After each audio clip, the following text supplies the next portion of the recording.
It's The World This Week. The World This Week in partnership with the Daily Beast. Daily Beast world editor Nico Hines joins us from London. How are you? Good evening. I'm well. Good. France 24 senior correspondent Catherine Norris-Trent is with us as well. Are you well? I am indeed. Francois, are you? I'm okay. Thank you for asking.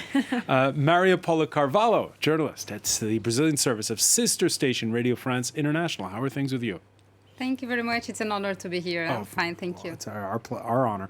Matthew Dalton, Wall Street journalist, reporter. Good week? Getting over a cold, but yeah. Getting over a cold, okay. Well, by the way, you can listen, like, and subscribe to The World This Week on Spotify, Apple Podcasts, and other fine streaming services. A meat grinder. Russia on the cusp of scoring its first battlefield win in months using infantry as cannon fodder for the taking of the salt mining town of Soledar. Here's what the eastern Ukrainian city of 10,000 looks like. These sort of before and after pictures that are quite grim to watch. Soledar, a key stepping stone to Bakhmut, which then leads to the big rail and road hubs that link the Donbas to the rest of the country. Putin's Wagner mercenaries purportedly posing in the salt mine earlier this week. They seemed to jump the gun when they started claiming Tuesday that they and they alone had taken Soledar.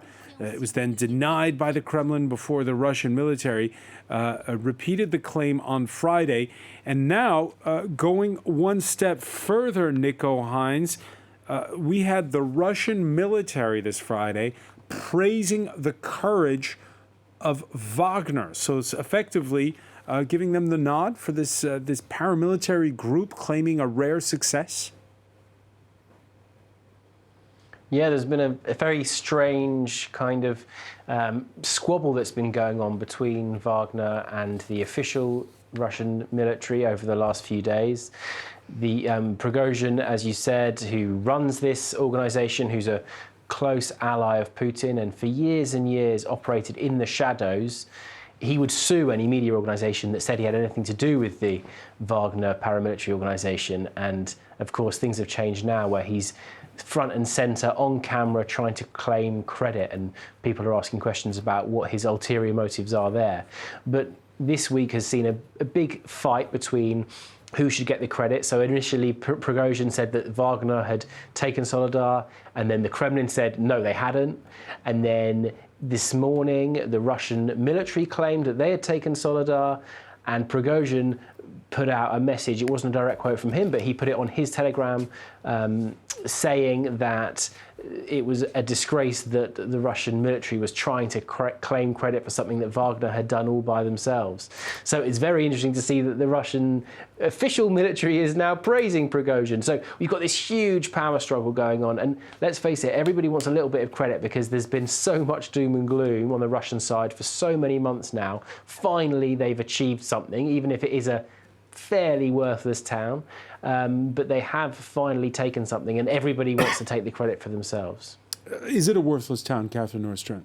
Well, it's small, and if you look at the amount of men that have been poured in there, the amount of weaponry that's been used, the human cost of these advances is absolutely huge. So it's a small place. There's said to be some 500 civilians stuck there, but it's basically on the northeastern way into Bakhmut, which itself is very important. This city of, before the war, 70,000 people, kind of the gateway in terms of the roads and the access to Kramatorsk and the rest of the Donbas. So this is an important area in terms of the battles being fought.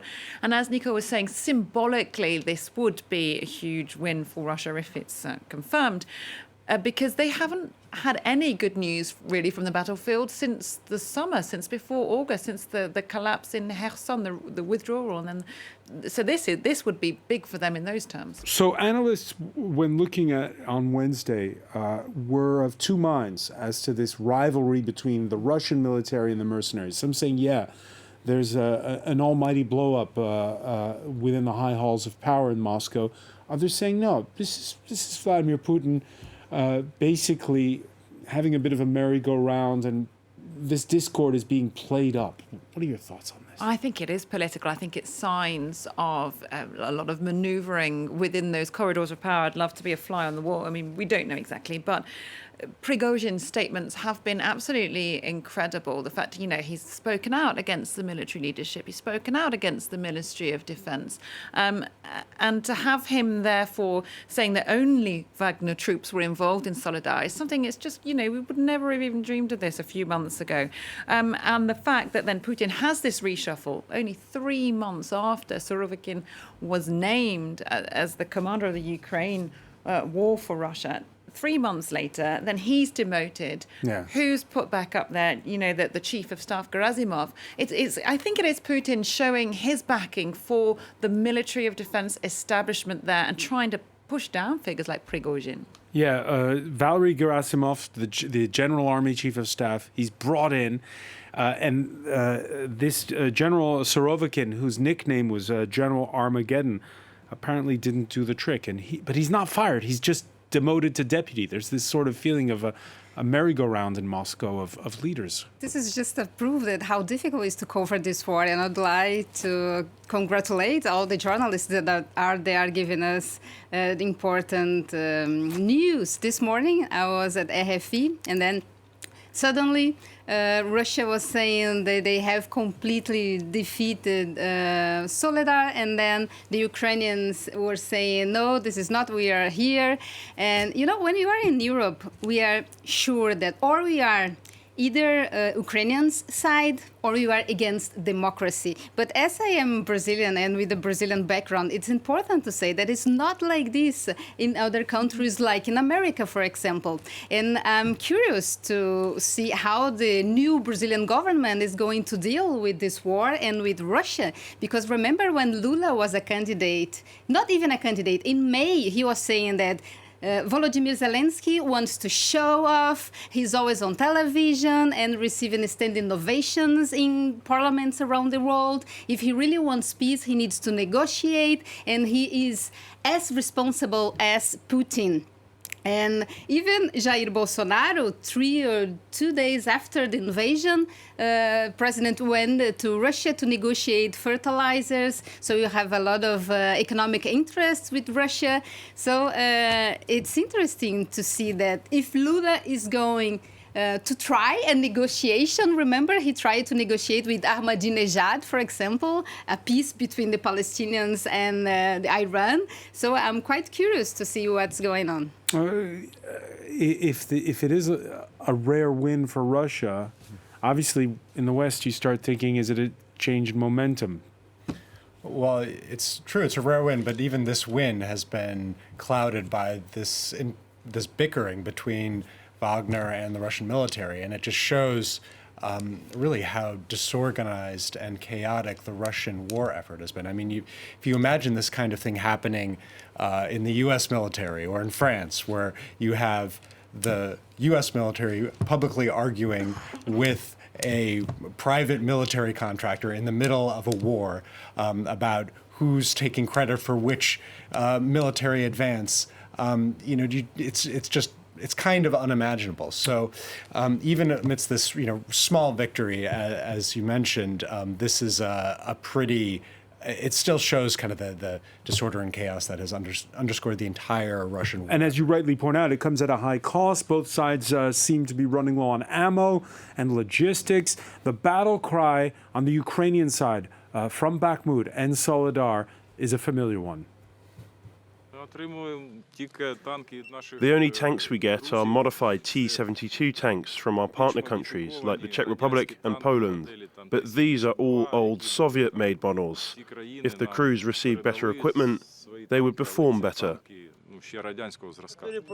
Now, that Ukrainian army captain may be close to getting his wish. Germany's foreign minister on Tuesday on a visit to Kharkiv, she all but promised a first ever delivery of these mobile Gepard German tanks to Ukraine. That would open the door for Poland and Ukraine to send their own German tanks Kyiv's way. It hasn't happened yet. The French have started to send tanks, Nico Hines.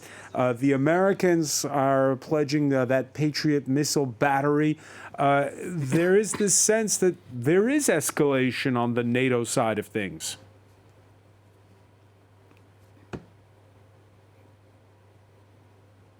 All right, we seem to have lost the connection with Nico Hines. Nico, can you hear us? All right, we'll try to reconnect with London in a second. Catherine Norris-Trent, we could be at a turning point? Yeah, we could be. I think we have to watch in the next few days to come. There's a meeting on January the 20th in Ramstein at the US Air Base there with the US Secretary of Defense and allies there. And I think perhaps we might get more clarity then. But it looks like Germany is kind of tipping towards being pressured into sending these Leopard 2 modern tanks. They've sent lighter armoured vehicles already, but you've got countries like Poland and Finland saying, yeah, we want to export these German-made things too, and we need permission from Germany, although the Germans say they haven't received the paperwork. But it all adds up to pressure. The UK looking at sending Challenger 2s, some kind of concerted effort I think we might get soon. Arthur Dalton? Yeah, well, I think a lot of European countries, Germany in particular, have kind of said we're going to follow the U.S. lead in terms of arms deliveries. And the U.S. has said we're going to be giving heavier armored vehicles to the Ukrainians. The U.S. is going to be sending Stryker armored vehicles, and France is sending its own version of a kind of, I guess, what you'd call a light tank. It's going to be training the Ukrainians, possibly in French soil, to use these vehicles. The Germans are doing it. So what you've seen is just a growing willingness to provide, weapons that at the beginning of the war, the Allies were not ready to go there.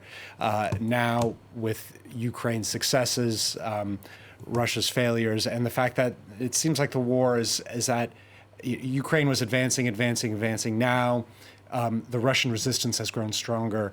It seems like there's a stalemate, and if they really want to have some kind of breakthrough for the Ukrainian side, they've got to up their support. They've got to keep the momentum going in Ukraine's failure. Otherwise, this is going to be a stalemate, and a long one, and a long stalemate. And it's unclear whether the West is up for that.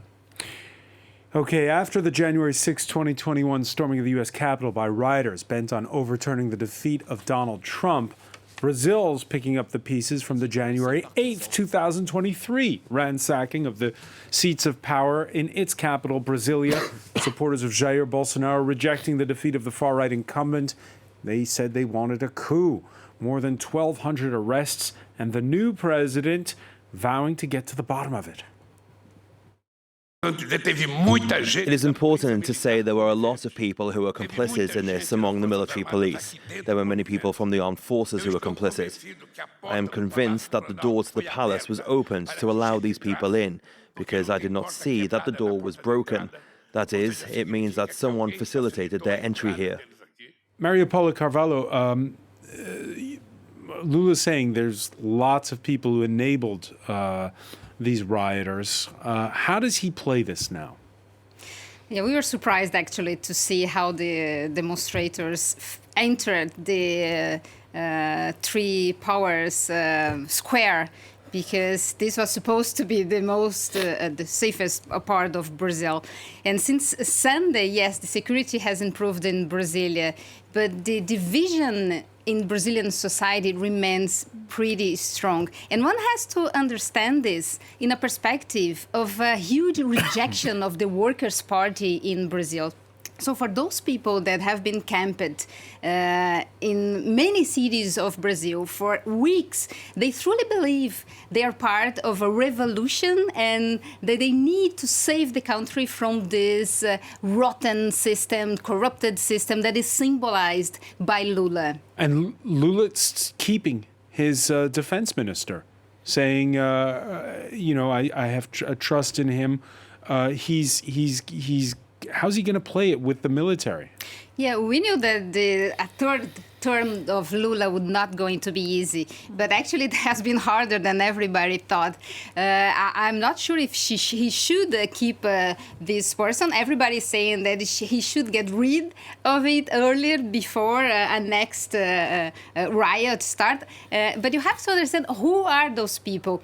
We think Bolsonaro as the three Bs: beef for the agro-industrial, bullet, and Bible. So all those people, they don't believe in institutions, they don't believe in justice, and they truly believe that Jair Bolsonaro won the election. Bolsonaro always casted doubt in the electronic ballots, even though the Supreme Federal Court, because Brazil has a special justice just to take care of elections, and they have been making many tests with the participation of the civil society, international observers like the Carter Institute, and no proof was found that the electronic ballots don't work. Nico Hines, I read one survey that says some 37% of Brazilians, I don't know if this survey is very accurate or not, 37% who want a coup? Yeah, well, you've got to remember that Brazil did have this kind of military dictatorship until relatively recently. So there are still kind of huge parts of society that see that authoritarian leadership as a perfectly reasonable way to govern a huge country, which is very disparate and has lots of different stratas to it, and also does have huge pockets that are basically ungovernable in most of the cities, where, you know, in the favelas you have areas where there isn't an effective police force, where there's no real civil society. So the conditions are there for people to believe it more than they would in perhaps a kind of more westernized democracy, even though Brazil is a fantastically advanced and fantastically forward-looking country. What's going to be interesting is to see how Lula manages to bring these people around, because he was very, very popular during his first term, but he is not really a centrist or a moderator. He's going to be looking to try and bring forward some radical policies over the next couple of years, and will he be able to take the will of the people with him as he tries to do that? The jury's mixed on that one, Catherine Norris-Trent, about, because he's going to be dealing with an opposition-led Congress. He knew going into it that he's going to have to compromise. Yeah, and it's going to be just long-term throughout this term, just deeply divided. I'm not sure he can get over those divisions. I mean, I'm not an expert on the minutiae of Brazilian politics. I have to put my hands up. But what strikes me looking at this is just another symbol of this kind of denial of facts and truth, this kind of post-truth politics where people don't accept election results and they don't accept the system, and it's kind of the contagion of populism. And that, again, I'm not sure how you get around that, because whatever arguments you use, whatever proof you do, the sources of people's information are not the same, and we're in echo chambers. And I think these divisions in Brazil and in the US clearly, but other places in the UK, and I'm sure we'll see it here in France, are going to be extremely difficult to get. Yeah, and 2 years on, there's many in the United States who still believe Donald Trump's version. Absolutely. So we're in this post-truth world, and this is another manifestation of it. And same as with January 6th in Washington, security lapses were glaring, particularly with Bolsonaro supporters organizing over social media, inviting, for instance, everyone to Selma's party. It's going to be huge, it says here. Selma, the thinly veiled disguise for the Brazilian military battle's cry of Selva. So how did they miss this, Maria Paula Carvalho? I don't think they miss, but I think there is something. I mean, as one panelist put it, this is an unsurprising surprise what happened last Sunday. Yes, because I mean, it was spread on social media. You have to think that Bolsonaro follows the rules of Steve Bannon. It's like you just said, it's not just in Brazil. It's like the right-wing movement around the world. And they confer together. They speak often. And yeah, of course. The sons of Bolsonaro are connected with the Donald Trump's team in the U.S. And it's dangerous for democracies around the world, I would say, because even though you say that the electronic ballots are safe, they will not believe this, and they don't believe in the justice that are are just doing these investigations. So the authorities are investigating who has planned it, who has paid for these 100 buses that took those people to Brasilia, and the damage in Brasilia is 1.2 million euros. Who is going to pay for this? And so there are 52 people that are already in charge, paid for this damage, and 1,000 people has been arrested. President Lula has declared a federal intervention in Brasilia, giving his government special powers over the local police. But the most important thing is that Anderson Torres, who was fired as a Brasilia security chief, which was a minister of Bolsonaro,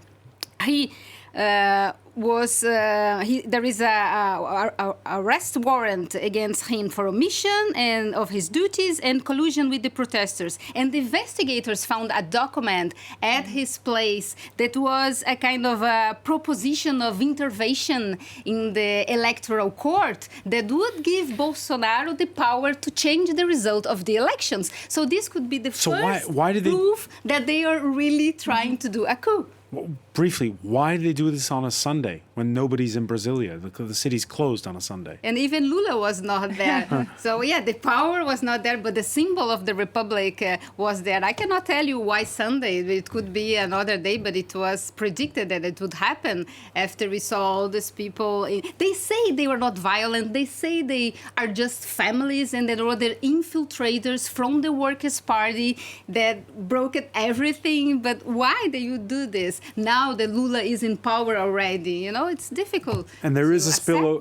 There is a spillover. You mentioned Steve Bannon. There is a spillover to the United States. Same as Donald Trump skipped his successor's inauguration. Jair Bolsonaro decamped to Florida. 24 of his supporters praying and converging outside the gated community where he's staying. This is in the suburbs of Orlando. This after Bolsonaro was released from hospital earlier this week. He'd complained of abdominal pains. And what do you do if you're Joe Biden at this point? Do you extradite Bolsonaro to Brazil? There's been no extradition request on the part of Lula. Well, yeah, he's not going to extradite Bolsonaro if there's been no extradition request. And Bolsonaro has, called, as publicly anyway, called on his supporters to respect the election, and he didn't, endorse any of the violence that happened there. So, as long as Bolsonaro wants to stay at the home of this mixed martial artist, where apparently he is staying in Orlando, then I guess he's allowed to stay there. But it is an interesting coincidence that it seems like, when you're a nationalist politician from the Americas and you lose an election, you seem to go to Florida. But there is a list of 41 representatives that are already asking the government Biden to take Bolsonaro out of the country. So I think things will be difficult for him. But the most important thing is to have this idea of this huge campaign of disinformation. This led Brazil to the situation we are now. Nico Hines, is this, like with, it seems right now, with what happened on January 6th in the U.S., a rearguard maneuver? Or, picking up on what Maria Paula said, should we be worried about this international alliance, if you will, of the alt-right? I think it's interesting to see these links between groups in other countries, and that's an effect of globalization and social media. A lot of people follow each other on Twitter and then start DMing each other, and then I'm sure that's how some of these relationships start up, these kind of wacko cranks who are also, children of presidents, whether that's in the US or in Brazil. So I think that is definitely there. But I do think that we have to draw a distinction with what happened in Brazil. And, Lula had already been inaugurated. This was not an attempt to stop the election being certified. It wasn't an attempt to actually stop him taking power. It was just a sort of stroppy, angry show of sour grapes. So although it's alarming that they got access to some of these buildings, there wasn't actually, the real question of democracy was never on the line in the same way as it actually was in the US. You agree with that? Yeah, I think it is also important that the international community and international leaders from different perspectives were faster enough to defend and to support Lula. I think that he's going. It strengthens actually Lula's power. What has happened. And analysts, yes, say there are traces of Bolsonarism in what happened in Brasilia, because the images we saw Sunday are quite similar to the ones of the invasion of the Capitol Hill, and also the idea against all this. They say they need the source code, which is something that inside the electronic ballots that would give the response, that would prove that Bolsonaro won. But the Supreme Court this is a solution for an existent problem. There is no need to do this. But they don't believe, they don't accept this. Well, let's take a look at the United States. What is it with former presidents taking their work home from the office?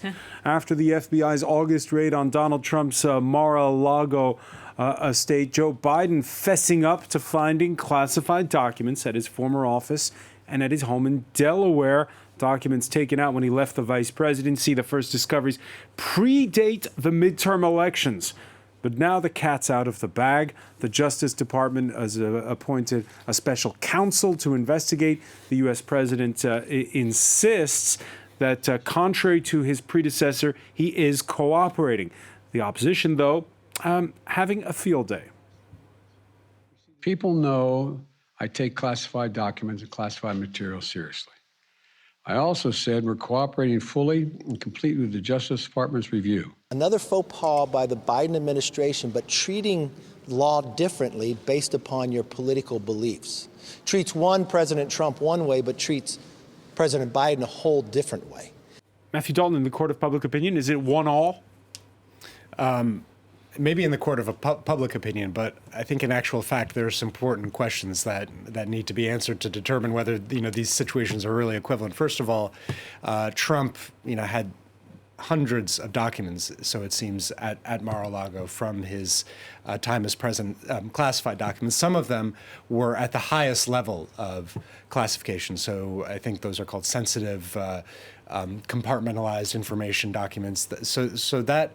Those are the most sensitive intelligence operations of the United States government that were sitting in a poorly guarded room in Florida somewhere. We still don't know what kinds of documents that Biden had at his office and at his home, at what level of classification they existed. But it seems like there were not that many, relatively. I mean, obviously. Not that many, but it depends what's in them. Depends what's in them, it's true, but for Trump, we're talking about hundreds of documents. Biden, we're talking about, it seems like a dozen or so, something like that. So, in either case, I mean, I think in the court of public opinion, the public is not going to really necessarily distinguish between the details of these facts. So it's not great for Biden, but I think important details still have to be known. But there is a hole in his story, Nico Hines, and a big one, which is why didn't he come clean at the beginning? Because he knew end of December that the documents in the garage had been found. Why didn't he just fess up to having all of the documents in one go rather than this coming out piecemeal?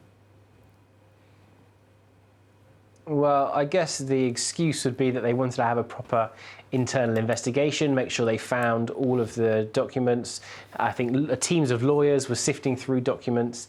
I mean, it is a farcical situation where he's got a stash of papers out in the garage next to his 1967 Corvette, which happened to have potentially highest level classified information in it. I mean, it does. He said Thursday the garage was locked. About why they're not. Yeah, well, I'm sure the garage was locked, but, it doesn't take much to pop a window and, the amount of security that goes around trying to keep these secrets. They have the situation room and they have, wherever they go, they set up these kind of like rooms where no electronic information can get inside, and they take this security so seriously. It just seems absolutely insane that they would allow them to just take it home in their bags and forget about it.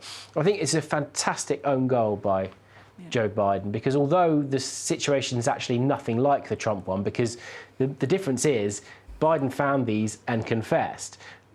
Donald Trump knew he had these hundreds of documents. He was asked to return them, and he said no. He waited until the FBI raided with a search warrant to take the documents back. He was refusing to give them back. So, there isn't really any similarity between the two behaviours, but of course, as ever in the polarised US media world, the false equivalency is reigning, and it's all Biden's fault for making such a stupid mistake. He confessed, however, note the timeline, Catherine Ostrand. First documents found November the 2nd, midterm elections November the 8th. Right. And we're only finding about it. So bad. The optics are so bad. So, the comments that have been made about the details, we've got to wait and find out how many documents, what's in them, what exactly happened here. I mean, I still can't believe this happened either. What is the process that leads to these being in a box in his garage? I mean, there are so many staff. It's not just Joe Biden. I mean, what has gone on here? What's the chain? But all these details it filters down to the fact that this looks so bad and that there are false equivalencies or amalgams going to be made, already being made. I mean, Donald Trump already using it to boost his flagging 2024 election campaign, claiming that he is being selectively prosecuted. So how do you get away from that? The special counsel that's been named is Robert Hur, who is a Trump appointee. There's been efforts made to try and get people to believe in this process. But if you're a diehard Trump supporter, you're not going to believe this. You're going to believe it's one rule for Donald Trump and another for Joe Biden. And all the details in the world just kind of are not going to be very effective at glossing over that. It's a massive own goal for Biden. So you believe in the impartiality of the institutions depending on which side of the political aisle you're on. Maria Paula Carvalho, sound familiar?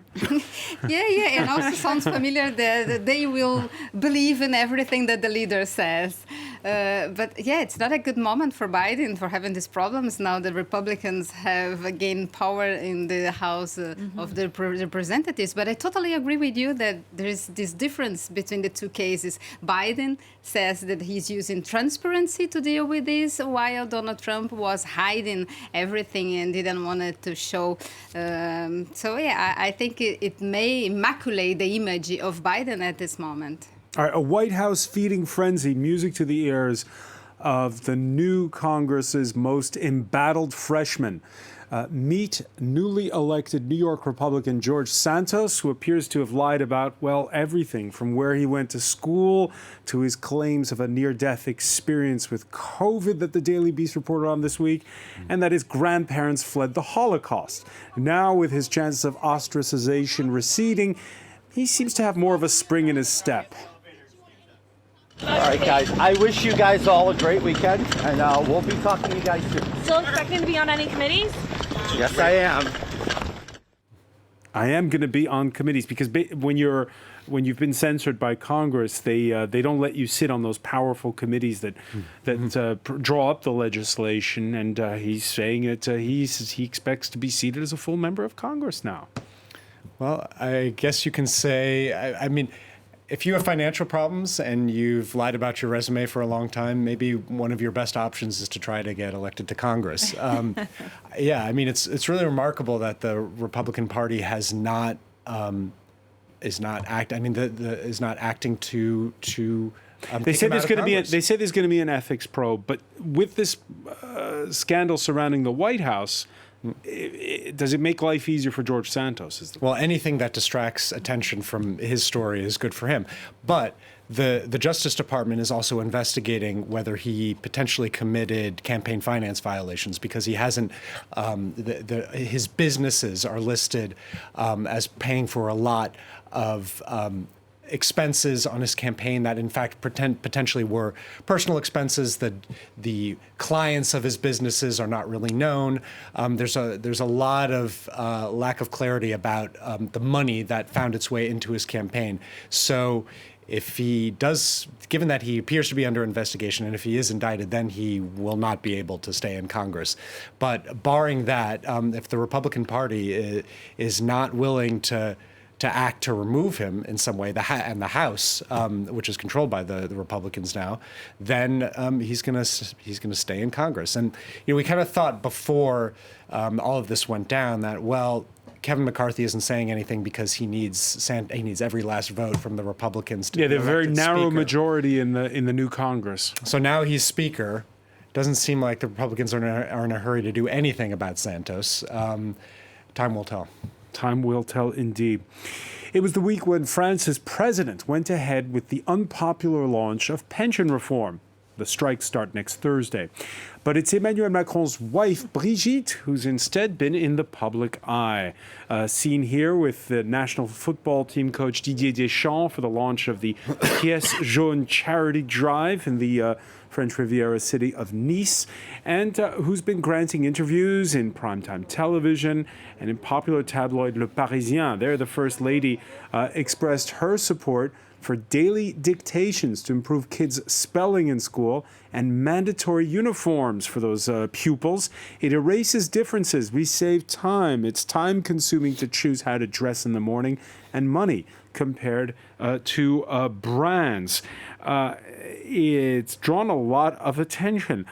Brigitte, first of all, because in this country, Catherine Rostrent, we're not used to the First Lady opining on... No, they usually take a much lower role. I mean, she's obviously maybe trying to court some votes for her husband or trying to get positive coverage to distract from pension reform. A lot of people are saying that this whole debate is distracting from much more important issues. But yeah, I guess I feel a bit of an internal sigh whenever we talk about this in France, because it's interesting. A lot of French people that I speak to, some of them are, are in favour of school uniforms.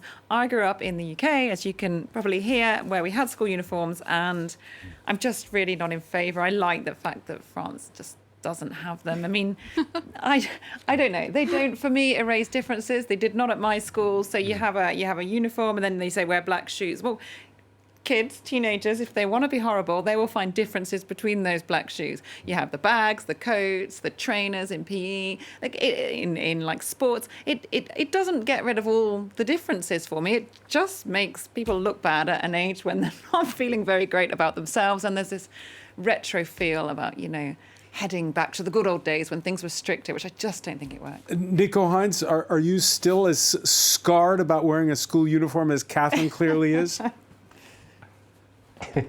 No, I think I found it not too bad, but I do agree that it doesn't get rid of that inequality issue, because like you say, who's got what kind of shoes and the jackets, and it's all still the same problems still exist, so it doesn't get rid of that. I did quite like that Brigitte was really making sure it was clear that she didn't want to have dreary, boring-looking uniforms. Yeah, they've got to be chic. She wanted them to look simple and chic. Yeah, I thought that was fantastic, because there's one thing you can say about English school uniforms: they are not chic. Oh, mine was not chic. Maybe the French could get some, one of the many French design talents. Well, she's often dressed by Chanel, so Louis Vuitton, I think. Louis Vuitton. But it raises differences too, right? Yeah, we could have Louis Vuitton school uniforms. There is the sociologist Pierre Bourdieu who explain this, that it's not only the clothes or the money that will make a difference, but the background, the education, the opportunities. Of course, that's the real problem. That's the real issue. But for example, in Brazil, we use uniforms, and I think it's good for the poor families. For example, they have lots of kids, and then these uniforms help them with the scholar budget. But I totally understand that here they're not used. Matthew Dalton, you grew up in uniformless America. No, I went to New York City Episcopal school, and we had uniforms. Had to wear a collared shirt every day. How did that go down on the subway? And then I walked to school. It was okay. And then once a week, we had to wear a shirt and tie. And so I had my little only clip once a week. Only once a week. And to Maria Pola's clip-on tie. To Maria Pola's point, which is an important one, we have countries, a lot of countries where that school uniform is good if parents don't have the money to be able to splash out for a different wardrobe every day. Yeah, I think it is equalizing to some extent. Particularly when brands, I think kids more than ever now are so attuned to brands and fashion. I mean, it's everywhere. It's all over social media. I think potentially creating a kind of safe space where everybody has to wear the same old boring clothes might actually be kind of good. Yeah, I don't know. I'm still skeptical that I did not, luckily, grow up in the age of social media. Maybe that does put even more pressure I think that makes on it what worse. you wear. But they can make a difference. Teenagers can find differences in anything, so they will if they want to find a way to pick on the poor kids. They will. The far right, quick to pick up on Brigitte Macron's school uniform endorsement, particularly as Parliament just this week rejected a bill by Marine Le Pen's party calling for that. There were undertones in the far right's call because they didn't want religious, shall we say? Well, I think they even mentioned, some of the lawmakers, Islam a type garb in schools. Of course, you're not allowed in French public schools anyway to have distinctive signs of religion. Maria Paula Carvalho, that had the left up in arms, saying, "Why is Brigitte Macron talking about this when just the same week the far right is putting a bill before Parliament?" Brigitte Macron replying, "We didn't know, we didn't think about it. It was a Q&A session with readers of that newspaper." Yeah, apparently she was responding to an adolescent who asked this question. And if you want to get rid of the religious signs, you have to get rid of the vowels in the school. So this is another discussion. For example, in Brazil, the uniforms are really to identify the students. They don't pay public transportation, for example, if they are wearing a uniform. So it helps in many ways the life in school. But I'm not in the position to tell if Brigitte Macron is aligned with the right. No, I cannot tell you. So, for or against school uniforms, Nico Hines, it's an old chestnut, if you will. So is, what is the role of a first lady? Again, here in France, they keep a low profile usually. The role of a first lady or a first gentleman, in the case you just had a female prime minister in the UK, is it their role to speak out? In her case, a former teacher. Well, over here, I mean, it's a bit different because obviously they're not the head of state. You know, we have a prime minister, and the spouse of the prime minister is absolutely not supposed to say anything. You know, it's very, very rare for them to even step up to the kind of first lady US level speeches. They very rarely make appearances. They do maybe the odd interview, but it's all very anodyne. I would say in Brigitte Macron's defense, you know, she was a teacher, so she does have experience in this area, and you can understand why she felt as though she was in a kind of decent position to be able to share her pearls of wisdom. But no, in this country, I mean, at the moment, the wife of Rishi Sunak, our current Prime Minister, is going to be having to keep her mouth absolutely shut. She's just tried to do a flattering interview in Tatler magazine where she didn't say anything important at all. But she is a huge problem for him because she is the one who is a super rich millionaire who has been registered non-domiciled in this country to theoretically perhaps to avoid taxes, and it's a real hot potato. So she will certainly be keeping her head down. Matthew Dalton, in the case of Brigitte Macron, why suddenly more media appearances? Well, I don't know. I mean, I think she's. This is Macron's, second and last term. He's gotten through the elections. She's an accomplished woman in her own right. She's, she feels the need to and the desire to speak out on certain issues. And I think, maybe she's looking a little bit more at the American model on these types of things, where the First Lady has. They just had a trip to the U.S. Exactly. Maybe she got a taste for it. No, and Jill Biden is very outspoken herself, and obviously Michelle Obama was not Melania, but that was. There's been this kind of very strong tradition of First Ladies taking a prominent public role in the United States, and maybe she's kind of trying to carve a path for the French First Ladies to do the same thing, but. Yeah, there's a lot of ambivalence of France about taking on America's political traditions, to kind of open up your private life to the public in the way that American politicians are pretty used to by now. French politicians are not used to that, and I think Macron himself has been breaking down some of those barriers, and his wife seems to be too.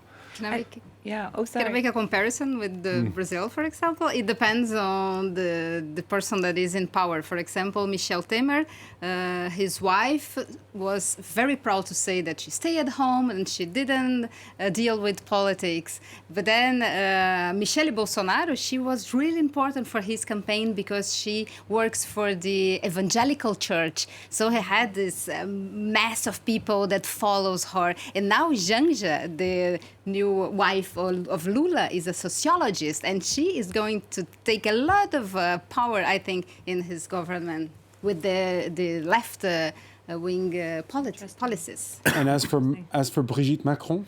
Well, I think it's really interesting because the French have traditionally been very reluctant of this idea that, the private life is private and public political life, that's what you judge someone on. So you've had blind eyes turned to affairs and things in the past. When there was the Monica Lewinsky scandal in the US, everyone here in France was like, well, it's his private life. What's the problem? Do you know what I mean? So it would be interesting to see if she does manage to further blur this line, if the Macrons are going to do that, if she's going to go there, and how that would be received. I'm not sure that France is quite ready to be very interested in every detail of the First Lady's private. No, with that pension reform plan next week, the focus will squarely be, I think, on her husband. Many thanks, Catherine Norris-Trent. I want to thank Matthew Dalton, Maria Paula Carvalho, Nico Hines in London. Thank you for joining us here in The World This Week.